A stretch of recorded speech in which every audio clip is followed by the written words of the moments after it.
Uy, ayos dito sa tambayan ko. Unang araw sa trabaho. Ay, nakabike lang ako. Galing pa ako ng San Fernando, tas Angeles. Ayos tong napasukan ko. Hotel restaurant.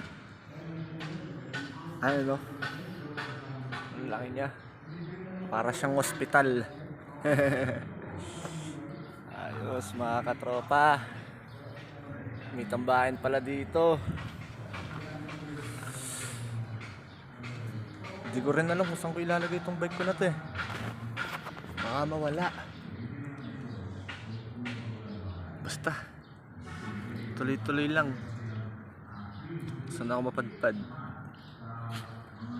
Basta sipagan ko lang lagi.